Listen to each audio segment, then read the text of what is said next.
Une ville et son département entretiennent leur rapport.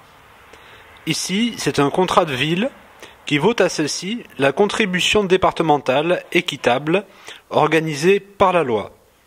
Tout le monde semble content de cet arrangement entre élus et aussi entre moyens disponibles et décisions autonomes.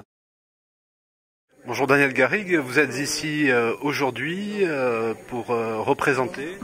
Je suis ici en tant que conseiller général de Bergerac 1 et donc puisque c'est la signature du contrat de ville entre le conseil général et la ville de Bergerac, qui n'est pas en soi je dirais un sujet de discussion très grand puisque je crois qu'on est toujours parti dans ce département sur l'idée qu'à l'occasion de ces contrats de ville, il ne devait pas y avoir de subordination d'une collectivité à une autre. Ce qui fait que moi, quand j'étais maire, le conseil général acceptait ce que nous proposions dans le contrat de ville. Et moi, je dis qu'aujourd'hui, on est à peu près dans la même situation. Donc, je dirais, cette signature aujourd'hui, c'est quelque chose d'un petit peu formel. Mais voilà, donc je suis présent en tant que conseiller général, ce qui est mon rôle en tant qu'élu. Comment ça se passe quand le conseil général décide d'attribuer des subventions à la mairie de Bergerac? Est-ce que c'est valable pour toutes les mairies et les conseils généraux de France? Non, là, si vous voulez, sur le contrat le contrat de ville, c'est équivalent de ce qui existe pour les communes rurales et qui se fait par discussion entre le conseiller général et les élus des différentes communes qui sont dans son canton. Ce qui a été prévu, depuis longtemps, c'est le contrat de ville qui permet d'attribuer aussi une contribution du département aux villes. Et ça, je dirais, c'est une attribution, je dirais, qui obéit à des règles précises et je dirais qui est attribuée dans les mêmes conditions aux trois villes du département, c'est-à-dire Périgueux, Bergerac et Sarlat. Donc si vous voulez, c'est pas autour de ça, il n'y a pas de vraie discussion, puisque je le répète, en réalité, c'est la ville qui choisit ses opérations. Bon. Et si vous voulez, je dirais, c'était comme ça à l'époque où j'étais maire de Bergerac, et je vois que c'est toujours comme ça aujourd'hui. Donc ça vient de quelle époque Je ne sais plus quand a été créé le contrat de ville, mais ça existe quand même depuis un grand nombre d'années.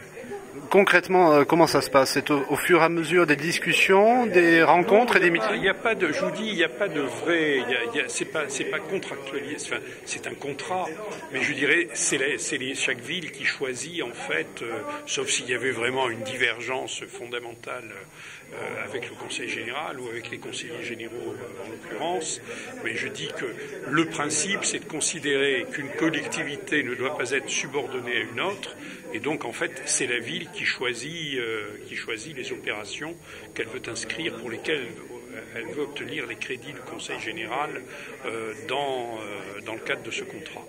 Il n'y a pas de vraie négociation. Il n'y a pas de vraie négociation, je dirais, comme ici il y a deux cantons, Bergerac 1 et Bergerac 2, le souci qui a toujours existé, c'est de faire en sorte que les deux cantons soient également présents dans le cadre de ce contrat.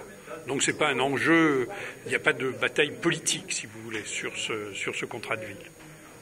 Vous pensez que ça va prendre quelle tournure, une subvention pour la mairie, au niveau concret pour, disons, les habitants? Mais attendez, je dirais, je dis encore une fois, c'est une procédure, c'est un concours que le Conseil général attribue aux villes, comme s'il l'attribue à l'ensemble des autres communes du département. Je dirais, c'est une procédure, je dirais, qui existe depuis de nombreuses années et qui est la contribution du Conseil général à l'effort des collectivités du département.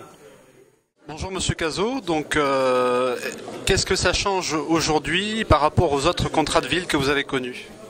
Bien écoutez, aujourd'hui nous signons un contrat de ville d'un peu plus de 600 000 € qui va permettre de développer des opérations dans différents domaines, scolaires, sportifs, des jeunes, à la fois de manière assez partagée, d'après ce que j'ai compris, entre la rive gauche et la rive droite, c'est-à-dire Bergerac 1 et Bergerac 2.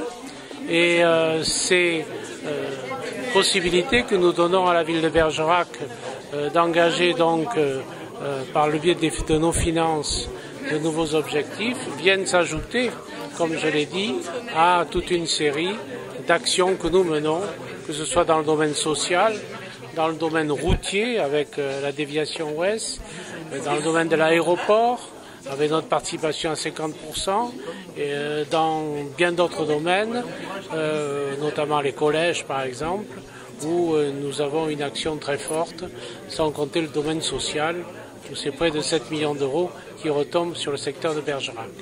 Alors, les deux conseillers généraux de Bergerac, rive gauche et rive droite, sont satisfaits de la maison départementale, des travaux et de la rapidité aussi du désenclavement qu'ils continuent à souhaiter. Effectivement, la maison départementale, j'ai visité les travaux aujourd'hui, elle avance et je pense que d'ici un an, elle sera ouverte. Elle va rassembler la plupart des fonctionnaires du département en un seul lieu, qui est l'ancienne chambre de commerce, et ça va permettre aux citoyens d'avoir un peu un drapeau où chaque fois qu'il aura besoin pour des raisons diverses, sociales ou de développement ou routières ou autres, de conseils ou d'actions au niveau du département, ça va permettre à chacun de se retrouver en un seul lieu, en centre-ville. Je crois que c'est très important de pouvoir ainsi décentraliser la plupart de nos actions en ce domaine et éviter donc aux gens, de nos concitoyens, d'aller soit vers Périgueux, soit vers d'autres lieux.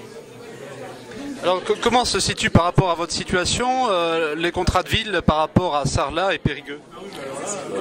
Je crois que nous essayons de faire un développement équivalent en fonction des besoins.